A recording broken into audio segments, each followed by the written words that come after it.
I can't believe it's been nearly a month since Deltarune Chapters 3 and 4 released. I remember when the chapters first came out feeling absolutely gobsmacked by the revelations in just the first 15 minutes of Chapter 3. There's a sort of, tonal dissonance between the first two chapters and these, with Chapters 1 and 2 being so formulaic, Chapters 3 and 4 completely subverting all expectations while also starting to get into much darker territory story-wise, made it feel like it was almost a completely different game. With the chapters now out and our first few theories out there, I think there's no better time to look towards the future. The next year, specifically. Just like how there were a handful of big theories after Chapter 2 that lasted until the release of 3 and 4, like Kris Knight, chess theory, and the many now debunked secret boss theories, there are plenty of theories just budding that seem to be taking the community by storm. So today, I'd like to talk about all the new biggest theories that are going around, and discuss whether or not they hold any merit.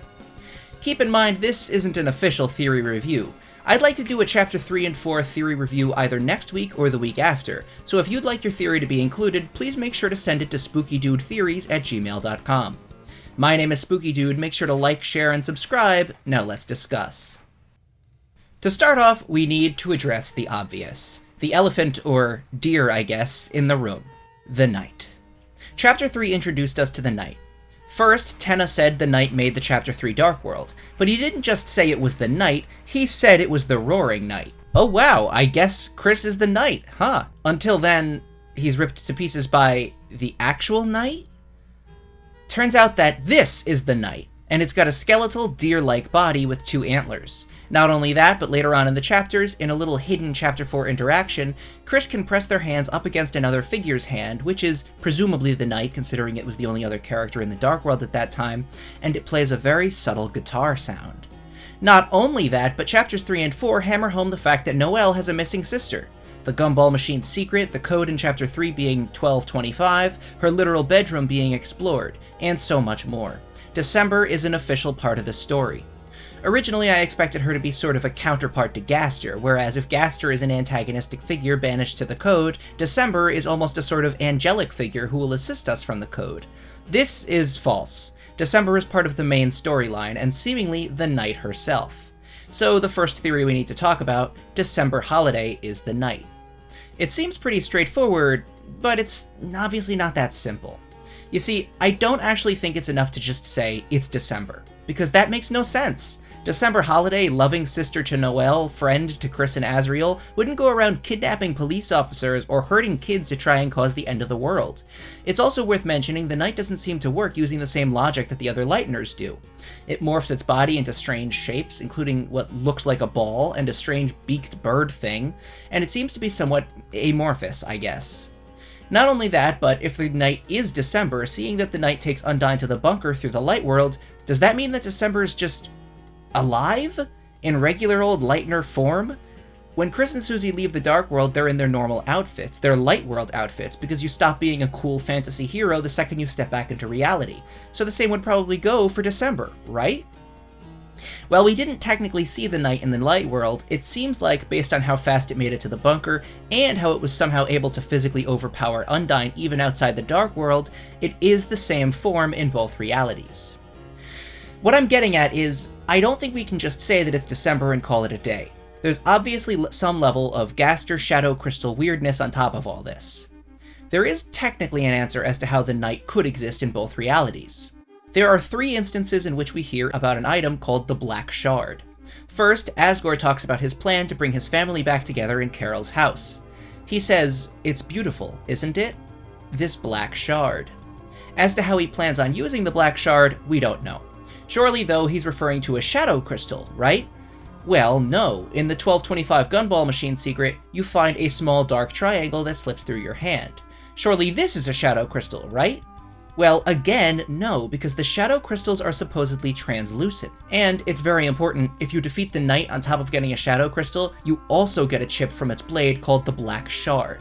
So that's 3 Black Shard references, and one of them that specifically differentiates it from the shadow crystals.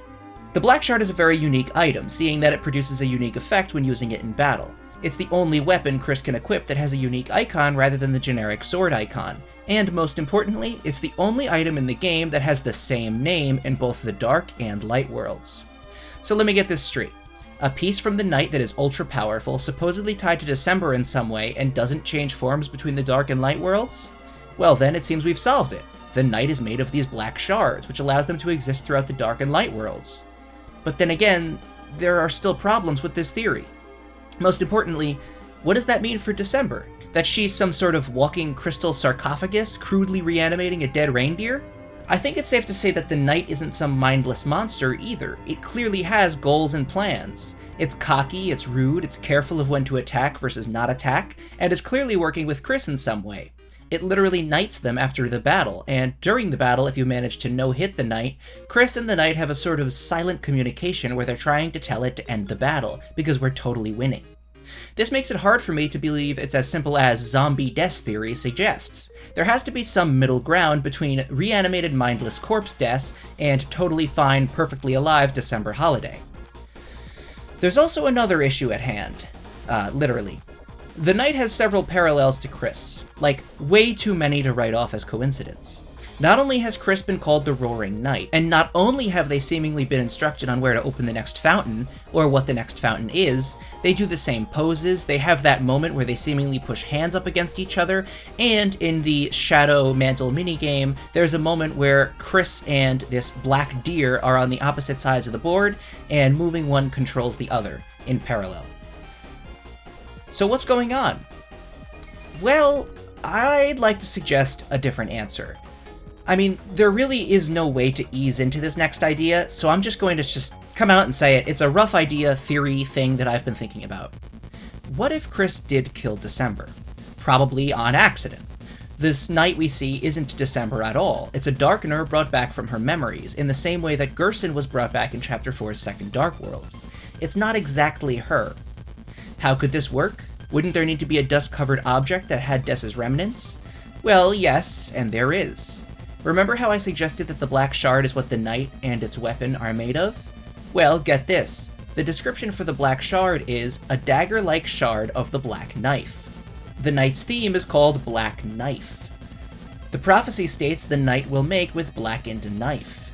Is it possible that the Knight is the darkener version of Kris's knife? That Susie herself asks if they carry around all the time? That the black knife is the Knight with Dess's dust on it? Now, technically speaking, this makes no sense, but thinking about it for a second, well, it still makes very little sense. Okay, I admit that this is a total stretch, but considering the weird Kris Knight hand-knife symbolism, I think that there's gotta be some, metaphysical connection between Kris and the Knight that we just don't know of yet. There is a popular alternative to Death Knight, though I think it's pretty easy to debunk at this point. Carol Knight. Technically speaking, this is the one that the game seems to be pushing on you. Carol has a massive katana, and we know the Knight has a big sword. Carol speaks weirdly over the phone, and seems to be a major antagonist given how she and Kris are plotting together. And one more thing. After closing the Church Dark World, we can examine a closet in the upper right-hand side of the room. Like in Chapter 2, the closet is big enough to fit a large person inside. Kris refuses to open the door, possibly because someone was hiding within. This only makes sense if it's the Knight, which again doesn't make total sense to be December. Therefore, there is a foundation for Carol Knight to be believed. But not so fast. First off, there's not enough time for Carol to have gotten to the church, as we leave her house and go straight there while she's still home. Similarly, this cutscene is not Carol talking to Kris from a Dark World or in her Knight form. Cell phones don't work in the Dark World. Wherever Carol was in this scene, she's in the Light World. Personally, I think Carol was in her house the entire time, in the secret let's all search for December room that Asgore is clearly in this hidden cutscene. Asgore does, after all, seem to be talking to an old friend. Obviously, the only answer as to who this could be, if not Rudy, which is a whole other can of worms, is Carol. So no, I don't think Carol is the Knight, though I do think she's obviously working with Kris and the Knight. It's here that I think we need to sort of lay down our cards and identify exactly how we're feeling here. No, Kris is not single-handedly the Knight, but they are working with it. I've accepted that I'm taking a fat L on Kris Knight, even though, technically speaking, the logic behind it still holds up. Carol is not the Knight, though she, too, is working with it. December Holiday or some physical remnant left behind by her is, by all means, most likely the Knight, at least its physical form. While December is most likely not alive and well in the basic sense, the Knight in both its design and in its smaller details is clearly tied to her. Now, we have established this sort of trio that's working together, but what can we actually say about the dynamic? This is clearly not three friends ghoulishly rubbing their hands together and cackling at their evil plans. I've seen some suggest that Kris is actually reluctantly following along. They clearly don't like the soul's intrusion in their daily life, so why are they going along with this plan? Well, combining our knowledge that Kris has something in the past related to violence or using their knife they still feel guilty about, paired with the fact that in Carol's last phone conversation with Kris, she says, "Don't forget, Kris, you promised," many have suggested that Kris is reluctantly following along as they're being blackmailed by Carol. There isn't any strong evidence for this yet, besides Carol saying, "Don't forget, you promised," and sort of stretching that to mean it's some sort of blackmail situation. One thing we do know about these three is that they all have been to the bunker. Carol knows the code, Kris knows the code, and followed the Knight inside after Chapter 3, so this seems to be pretty simple. Carol, Kris, and the Knight, regardless of whether it is an amicable relationship, are working together towards some common goal. Though there must be two things brought up. One, December wrote down the code to the shelter on the inside of her guitar.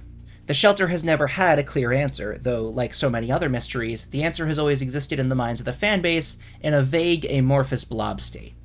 Originally, everyone unanimously agreed it was something something Gaster, something something laboratory, something something super darkness depths hole. That was a pretty good answer until Chapter 4, in which it turns out everyone is actually cautiously aware of the shelter and won't go anywhere near it, except for high-ranking officials within the town, as well as Kris and the Knight. Clearly, there's a dark world inside the shelter.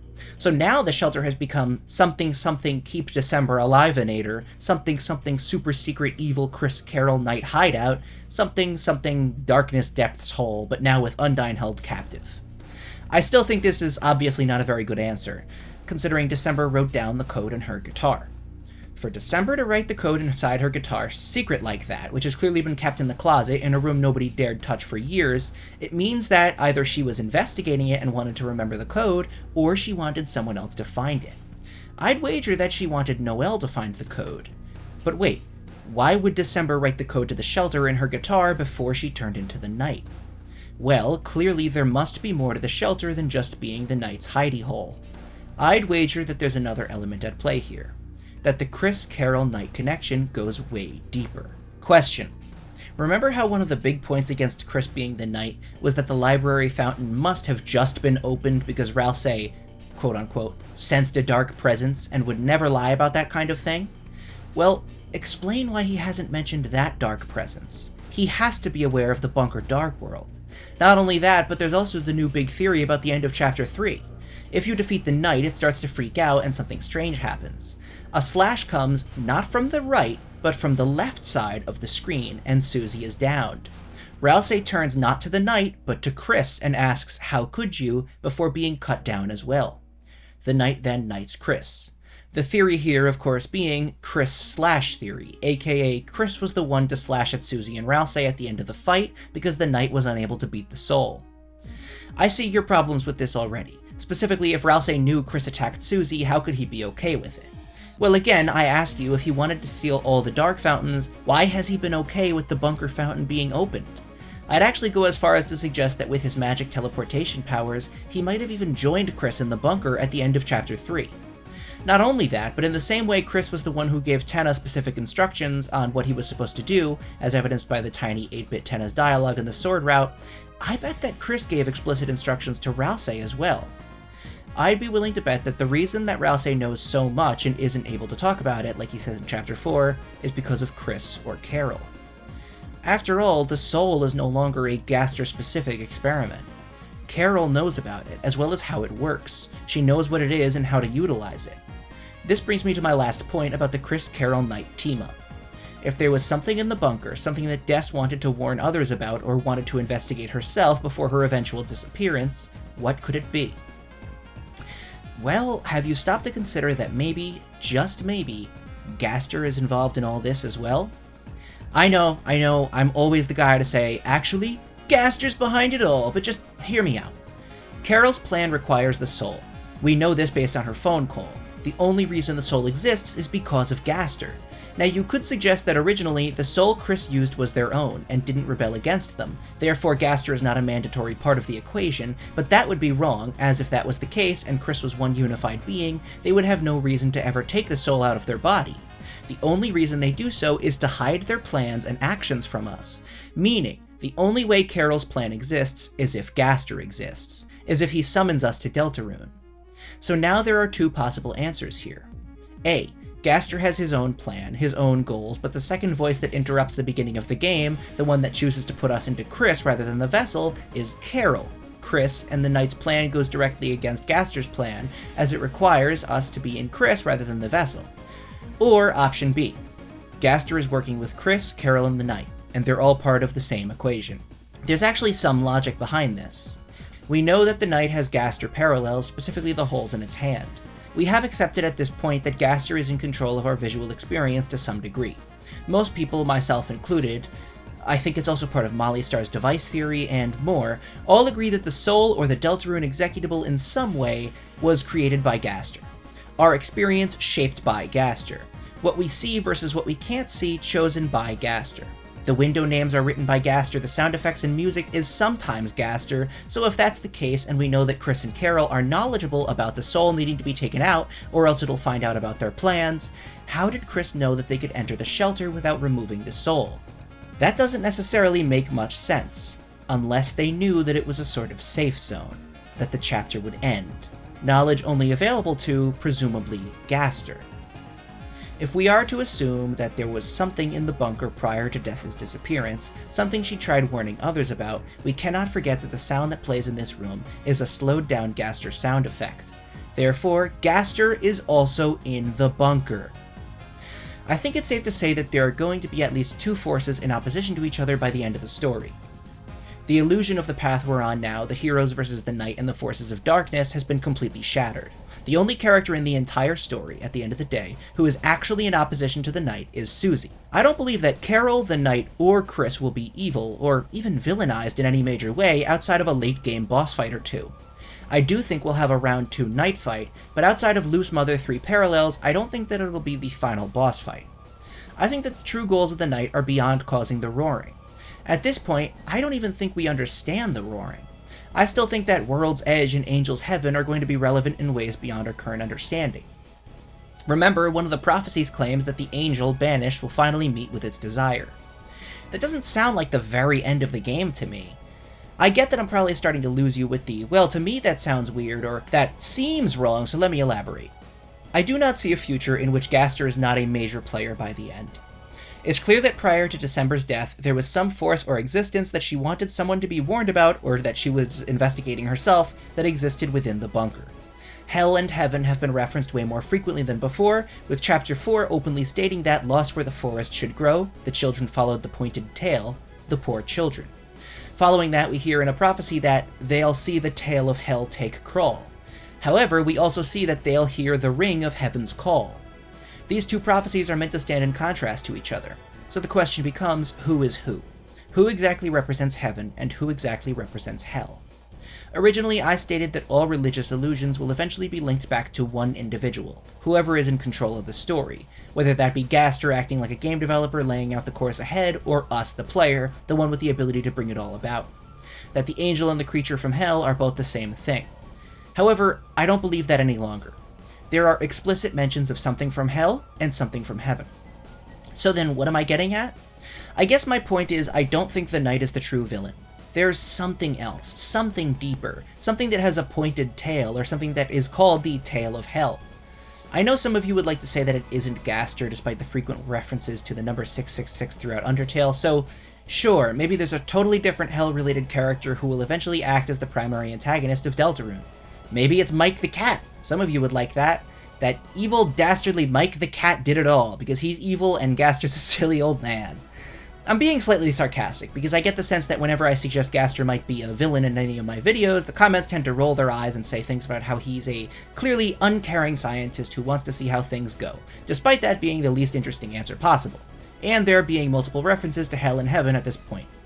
It's also possible that I'm reading into it too much, and that the thing from hell isn't some evil Satan final boss, but is instead, there's some deeper meaning. But we know that there are references to hell and heaven. We don't necessarily know what they mean. Is the depths hell? Is the depths meant to be heaven? Is the light world meant to be heaven? Is our world meant to be heaven? I mean, I guess technically speaking, if heaven is the uppermost, floor, then our world would be heaven. We'd be the angel. We're from heaven. We're from a place where everything is real. Compared to the depths, which would be more like hell, which is the deepest layer, right underneath everything, where the genetic makeup of the fictional world exists, I guess. So maybe that's the answer. Maybe we're the angel and Gaster's the devil. Maybe there you go. Gaster is the tail of hell, whatever that means. That's all tied to Gaster because he's in hell. I don't know. I don't necessarily think that Gaster will be the capital V villain, but there's clearly something beyond the Knight and the Titans. We've already beaten a Titan. The final boss fight won't be more Titans. We also have so much more ground to cover when it comes to backstory outside of December. Kris's weird childhood stuff, the art therapy, whatever ERAM suggests happened with their violent tendencies, the Hell and Heaven stuff, Ralsei backstory, whatever happened prior to Des turning into the Knight, and more. I don't think that the Knight is the final challenge, especially when half of our party is working together with them in some way, or at least is knowledgeable about the other person in our party working together with them in some way. There's gotta be more to this story. Anyways, sorry to get off track. I don't necessarily have a point to the rambling, but I don't feel like I can really cut it out because, there's important discussion to be had about this topic, and I just want to give my thoughts out there. So, discuss below. Gun to my head, I guess my theory would be that considering Gerson mentioned that there was never a 7th story written, even though there needed to be, at the end of Chapter 6 we'll fight the Knight, get banished, meet with, presumably, Gaster, and then have to go off on some side tangent to unlock Chapter 7, either through post-game exploration of previous chapters, the weird route, or it's not necessarily something we have to do on our own, and there's a sort of Homestuck-esque intermission that takes place in the depths where some non-Gaster character helps us access Chapter 7. I don't know, at this point it's way too vague to know for sure. So, to recap, I know, I've gone off, I'm recapping, okay? If you lost me, here's the recap. Kris, Carol, and the Knight are working together. Carol has some knowledge of the soul, and they may be working with Gaster or some knowledge left behind by Gaster, though that's just speculation. December is the Knight in some way, and it probably was caused by whatever is inside the shelter. Prior to her death, we know she was investigating it, and possibly wanted someone to find the code she hid in her guitar. Ralsei is also probably much more knowledgeable about the Knight's ongoing activities than we think, based on the Kris Slash theory, if you believe that, and the fact that he hasn't commented on the Shelter Dark World. So that's the Knight. I don't think it's enough to suggest that December is from Mother 3, as she's clearly not sentient, and the tragic thing that happened at the holidays is her disappearance specifically, not some other event she's struggling to cope with. That's actually something I'd like to touch on real quick. Lots of people think that the final boss is actually going to be just like the aforementioned game because, it's going to be a sad fight against December where, we get over the dramatic problem. But what was December's problem? All of the characters' problems seem to be either caused by something in their past or December herself. We can safely assume that Carol, Asgore, and Noelle's major trauma was caused by December's disappearance, and there's a high chance that whatever is going on with Kris and the backstory and the art therapy is also tied to December. So, what happened to December? I mean, December, again, is not really a fleshed out character at this point, and that's not an insult. It's just a fact. She's the Knight. She's just a big villain that we don't know much about. So my point is, I don't think that we could just fight the Knight and get over it because it's something unfair and messed up happened to December. There was no okay, Mother 3 spoilers. Skip to this point if you want to avoid the Mother 3 spoilers, okay? I'm gonna spoil Mother 3. Okay, so the masked man that, you fight throughout the game, that you fight earlier in the game and then as the final boss, is your brother Klaus. However, the reason that Klaus is the masked man is specifically and I'm super summarizing here, so don't go in the comments and tell me, you're wrong, Spookydood, you don't get Mother 3. I didn't play Mother 3, buddy. I have... Never mind. But the reason Klaus becomes the masked man is in an attempt to kind of shove his emotions down after what happened to his mother. She died. And so he kind of tries to repress all of those feelings and all of those emotions and becomes this emotionless husk of a person, created by the pig masks, so he's the masked man.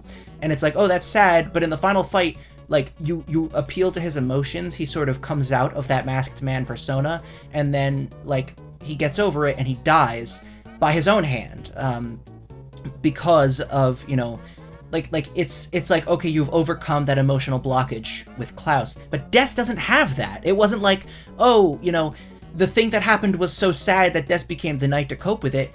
Des became the Knight seemingly on accident. with Des writing the code down to the shelter, and I mean, come on, we can probably assume that whatever it was in the shelter turned her into the Knight. It's like she wasn't like, sad and emotional and something pulled her under and it's like, oh, this is a stand-in for her repressing her emotions. No, some kind of demon from hell turned her into the Knight. So I don't think it's going to be like, sorry, Des, you died. We've got to just get over you. It's an unfair death, right? And I can't believe I'm going to say a Homestuck thing here, but in Homestuck, one of the things is like, oh, if you're God tier, you can only die if it's a just death, or if if you're a just death, or is it if you're a villain? I don't remember, but it's like, oh, if you're a villain, or if you are, it's a just death, or, hold on, I'm going to look this up. Hold on, 1 second.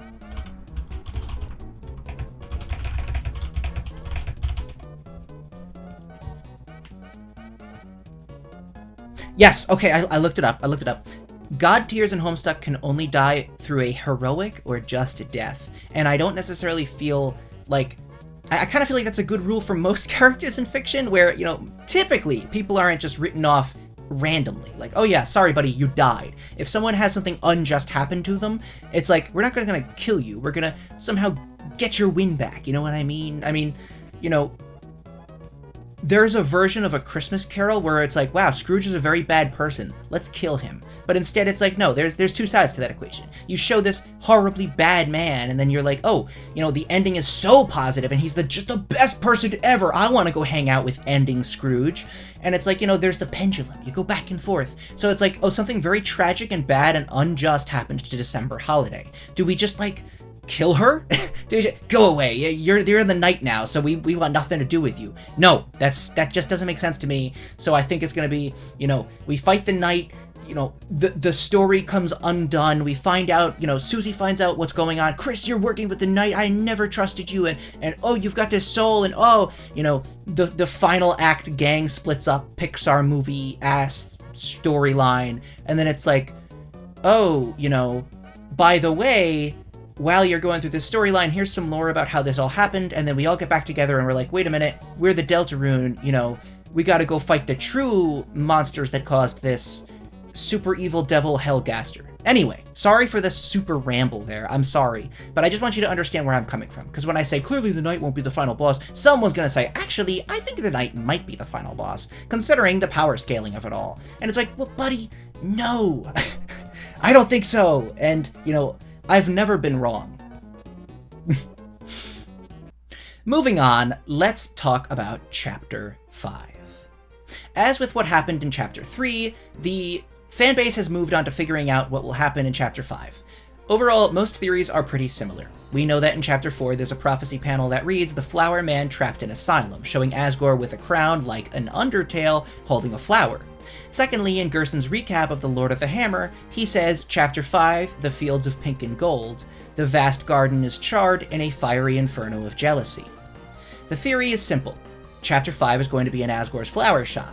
I agree with this, completely, but pushing further a bit, there's more to be said. First off, there's no way to know for sure if the garden will actually be set on fire.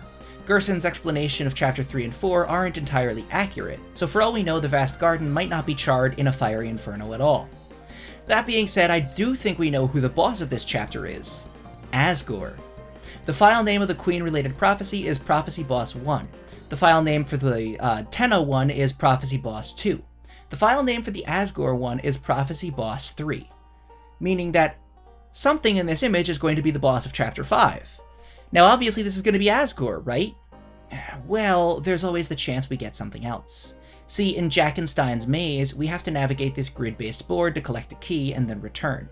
On the grid are these random symbols. In order, they are a small crown meant to represent the king piece in chess, a queen's crown, a knight, a bishop, and then a flower. There's also a sword to the side. Considering we fight the king, queen, then knight, and then Chapter 4 is set at the church, so the bishop has some relevance, could this mean that it's not Asgore that's the boss of Chapter 5, it's the little flower he's holding? After all, the prophecies all have something to do with what's going on in the Dark World, and there's no sign of Asgore being trapped in asylum yet. Could this little flower, I don't know, hold Asgore captive? Who knows? I'd much prefer an Asgore fight, considering the amount of potential in a new Asgore fight, versus another Flowey-based fight that surely wouldn't reach the excitement of Omega Flowey. Although it would be cool to maybe see a version of Asgore powered up by the 7 flowers, like an idea of what 7 Soul Asgore would have looked like. I'm just spitballing, but I think it's safe to say that Asgore's flower shop is confirmed, as is Asgore playing a major role in the chapter. Now, as for the secret boss, we really have no way of knowing. Chapter 3's secret boss wasn't really a secret boss at all. Similarly, Chapter 4's secret boss was a character within the regular story. At this point, I feel like it's not so much about secret bosses anymore as it is the shadow crystals. The question isn't so much who is the secret boss as much as it is who will guard the shadow crystal of this chapter. Now let's get the obvious out of the way. Woody is up there as a potential secret boss candidate. As crazy as this sounds, there is reason to believe that Woody Theory is not as dead as you may think. For more information on that, go check out my last video, Woody Theory 2, which goes over the entire thing. However, assuming it's not Woody, there is, again, no way of knowing. Although, I have seen an idea floating around Twitter for the last few days. If you speak to the Forgotten Man in Chapter 3, he tells you his schedule. On Thursday, I go to sell the donuts. On Friday, I toss the leftovers in the dumpster. On Saturday, I let it cool on the windowsill. On Sunday, I harvest the wheat. What is he talking about? Well, the things he says correlate to where he is on any given chapter. First, he's by the bake sale, then the dumpster, then in the window, so he's going to be harvesting the wheat in Chapter 5. More confirmation for Asgore's flower shop, but it also opens the door to another interesting possibility. Consider for 1 second Spamton's warning against the enemy that uses death/scythe.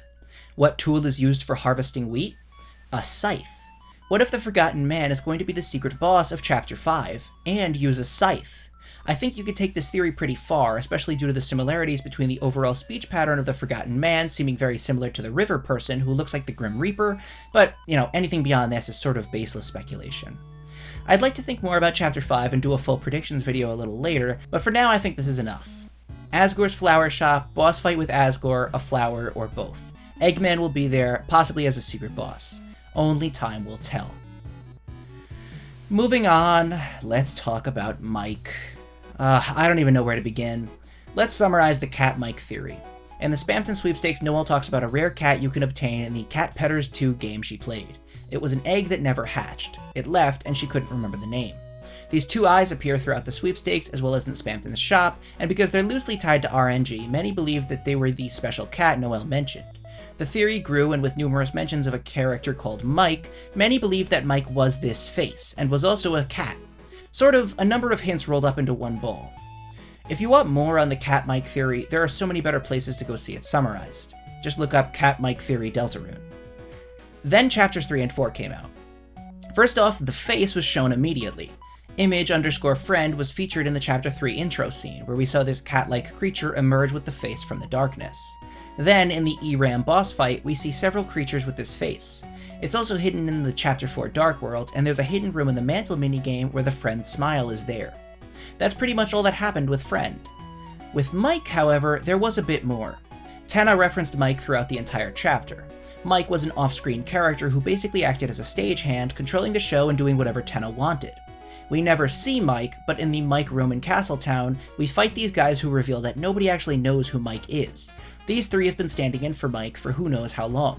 Is there even a real Mike? Well, at the end of the room, after beating the fight, you find a real Mike.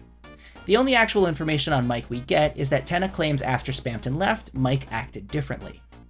If you ask me, I don't think Mike is going to be super important. It's clear that his backstory is directly tied to Tenna and Spamton, so for him to be this super lore-relevant image_friend thing is unlikely. I think there's also a chance that Spamton was Mike. The reason that Spamton is so weird about Mike is because that was his name, and the reason Tenna says Mike acted differently when he left is because the other 3 fake Mikes took over.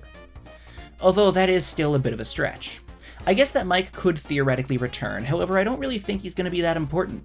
The Mike room feels like Toby's way of doing Mike, giving the fanbase what they want, and also sort of saying, this is what Mike is.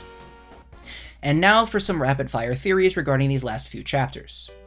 The Chapter 4 Weird Route and the red thing growing inside Noelle. It's definitely a soul, and we're probably going to control her at some point in the future. Des hit by a car theory. No, I highly doubt that. I get it's funny, but unlikely. Rudy Knight. Okay, this one I think has lots of potential, but just doesn't make sense when you look at all the Des Knight evidence. It would be a pretty exciting twist, but only for the sake of it being a twist. Regarding Sans, it's clear that he's slowly becoming more relevant and sort of inserting himself into Kris's life. Is he doing it specifically to get close to Kris? Possibly, but unlikely. Is he a terrible womanizing scumbag like Reddit seems to think all of a sudden for some reason? No, I don't think so. Is this clearly the beginning of his attachment tutorial in the Deltarune universe, an attachment that'll get stomped on and destroyed once he actually is a major part of the story and gets banished to the Undertale universe? Yes. Another thing some people think is that Papyrus could be the Forgotten Man. No, that just seems unnecessary. But I guess it would be interesting and cool if done right. That being said, I just don't see it being done at all. Why wouldn't Papyrus be able to talk except for the Game Boy world? That makes no sense. Okay, I think I got through most of it. At the moment, these are kind of the biggest theories in the Deltarune community. I'm really looking forward to Chapter 5, which is literally only a year away. And when I say a year away, I get that technically it could release late December 2026. But even so, the last 5 or 6 months before Chapters 3 and 4 were like a big extended party. The second that New Year's hits, we're on the clock. Deltarune could theoretically release at any moment. For that reason, I want to try and get as many videos out as possible, because this time is going to fly by before you know it. I hope you'd enjoyed this one. If you have any other big theories that the community is talking about that I haven't seen, please send them to me and maybe I'll do another one like this. Maybe in the future I'll also make a standalone video on any of the topics I covered. For all you know, I might be secretly cooking up a Papyrus's Eggman theory. But no, for real, I'm not. I would, though, like to do a proper Chapter 5 predictions video, another video on Kris and Carol and Des, and more. So thank you for watching. Next week, I'm going to be doing another theory review, so please send your theories to spookydoodtheories@gmail.com for the chance to be included. I'd also like to remind you that I have a new channel called Spooky Vision that I am going to be uploading videos to very soon. Make sure to like, share, and subscribe. My name is Spookydood, and thank you for watching.